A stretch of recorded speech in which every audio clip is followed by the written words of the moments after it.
किसी शहर के रेलवे स्टेशन पर एक भिखारी रहता था। वो वहां आने जाने वाली रेलगाड़ियों में बैठे यात्रियों से भीख मांगकर अपना पेट भरता था।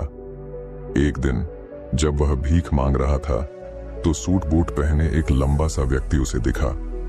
उसने सोचा कि यह व्यक्ति बहुत अमीर लगता है, इससे भीख मांगने पर यह मुझे जरूर अच्छे पैसे देगा। वह उस लंबे व्यक्ति से भीख मांगने लगा। भिखारी को देखकर उस लंबे व्यक्ति ने कहा, तुम हमेशा मांगते ही रहते हो, क्या कभी किसी को कुछ देते भी हो? भिखारी बोला, साहब मैं तो भिखारी हूं, हमेशा लोगों से मांगता ही रहता हूं, मेरी इतनी औकात कहां कि किसी को कुछ दे सकूं। लंबा व्यक्ति बोला, जब किसी को कुछ दे नहीं सकते तो तुम्हें मांगने का भी कोई हक नहीं है। मैं एक व्यापारी हूं और लेन देन में ही विश्वास करता हूं। अगर तुम्हारे पास मुझे कुछ देने को हो तभी मैं तुम्हें बदले में कुछ दे सकता हूं। इतना कहने के बाद वह लंबा आदमी ट्रेन में बैठकर चला गया। इधर भिखारी उसकी कही गई बात के बारे में सोचने लगा।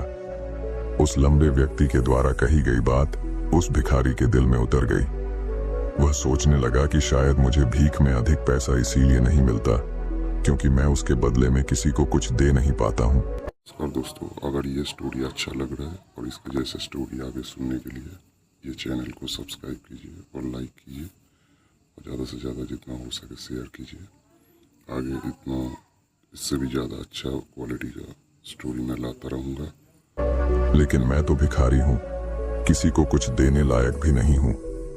लेकिन कब तक मैं लोगों को बिना कुछ दिए केवल मांगता ही रहूंगा?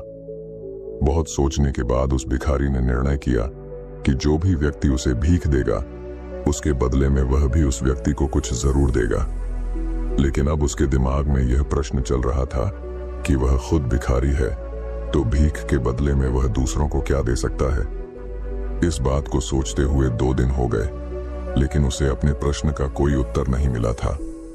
तीसरे दिन जब वह स्टेशन के पास बैठा हुआ था तभी उसकी नजर पड़ी जो स्टेशन के आसपास के पौधों पर खिल रहे थे। उसने सोचा, क्यों ना मैं लोगों को भीख के बदले कुछ फूल दे दिया करूं।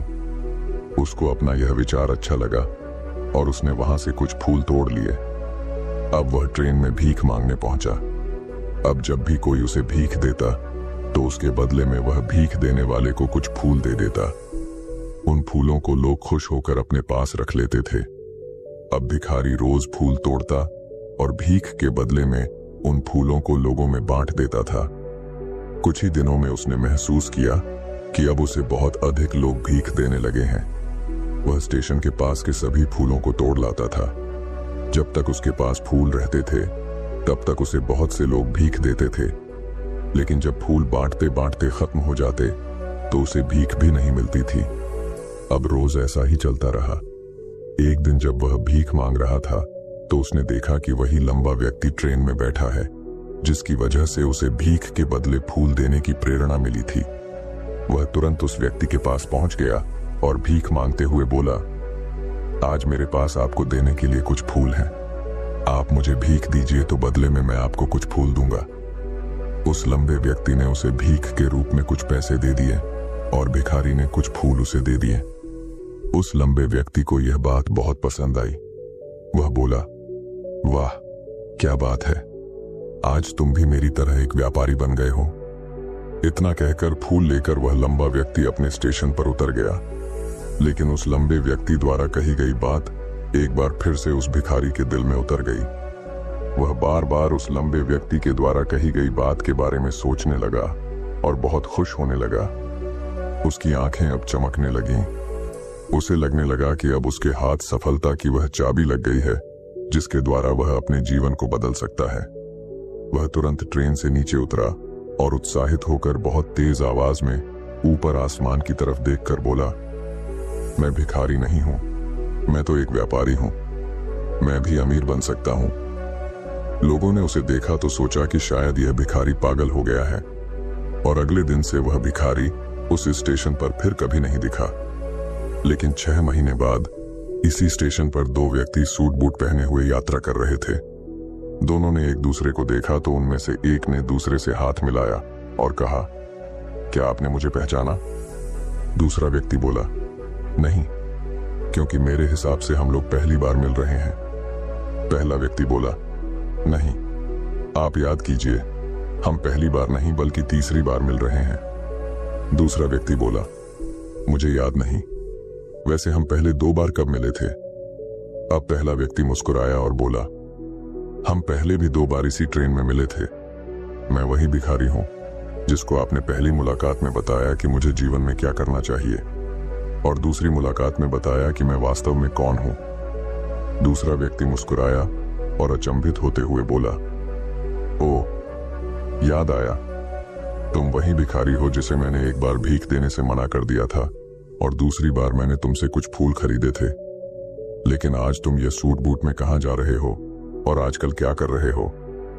तब पहला व्यक्ति बोला, हाँ, मैं वही भिखारी हूं, लेकिन आज मैं फूलों का एक बहुत बड़ा व्यापारी हूं और इसी व्यापार के काम से ही दूसरे शहर जा रहा हूं। कुछ देर रुकने के बाद वह फिर बोला, आपने मुझे पहली मुलाकात में प्रकृति का वह नियम बताया था जिसके अनुसार हमें तभी कुछ मिलता है जब हम कुछ देते हैं। लेन देन का यह नियम वास्तव में काम करता है। मैंने यह बहुत अच्छी तरह महसूस किया है, लेकिन मैं खुद को हमेशा भिखारी ही समझता रहा। इससे ऊपर उठकर मैंने कभी सोचा ही नहीं। और जब आपसे मेरी दूसरी मुलाकात हुई तब आपने मुझे बताया कि मैं एक व्यापारी बन चुका हूं। अब मैं समझ चुका था कि मैं वास्तव में एक भिखारी नहीं बल्कि व्यापारी बन चुका हूं। मैंने समझ लिया था कि लोग मुझे इतनी भीख क्यों दे रहे हैं, क्योंकि वह मुझे भीख नहीं दे रहे थे बल्कि उन फूलों का मूल्य चुका रहे थे। सभी लोग मेरे फूल खरीद रहे थे क्योंकि इससे सस्ते फूल उन्हें कहां मिलते। मैं लोगों की नजरों में एक छोटा व्यापारी था, लेकिन मैं अपनी नजरों में एक भिखारी ही था। आपके बताने पर मुझे समझ आ गया कि मैं एक छोटा व्यापारी हूं। मैंने ट्रेन में फूल बांटने से जो पैसे इकट्ठे किए थे उनसे बहुत से फूल खरीदे और फूलों का व्यापारी बन गया। यहाँ के लोगों को फूल बहुत पसंद है और उनकी इसी पसंद ने मुझे आज फूलों का एक बहुत बड़ा व्यापारी बना दिया। दोनों व्यापारी अब खुश थे और स्टेशन आने पर साथ उतरे और अपने अपने व्यापार की बात करते हुए आगे बढ़ गए। दोस्तों, इस कहानी से हमें बहुत कुछ सीखने को मिलता है। कहानी में लंबा व्यापारी गिव एंड टेक के नियम को बहुत अच्छी तरह जानता था। दुनिया के सभी बड़े व्यापारी इसी जीवन के नियम का उपयोग करके सफल हुए हैं। इस फॉर्मूले को उसने भिखारी को भी बताया। भिखारी ने इस प्राकृतिक नियम को अपना लिया और इसका असर उसके जीवन में साफ दिखाई देने लगा। उसने अपनी सोच बदली और उसकी जिंदगी बदल गई। यह कहानी हमें बताती है कि हम यदि अपनी सोच बदल लें तो कुछ भी हासिल किया जा सकता है। यदि हम खुद को छोटा समझते रहेंगे तो हम हमेशा छोटे ही बने रहेंगे। बड़ा बनने के लिए हमें अपनी सोच को बदलना होगा और खुद के बारे में बड़ा सोचना होगा। कहानी का सार यह है कि सफलता आपकी सोच में छुपी होती है। खुद का आत्मसम्मान जगाइए, अपनी सोच को बड़ा बनाइए और देखिए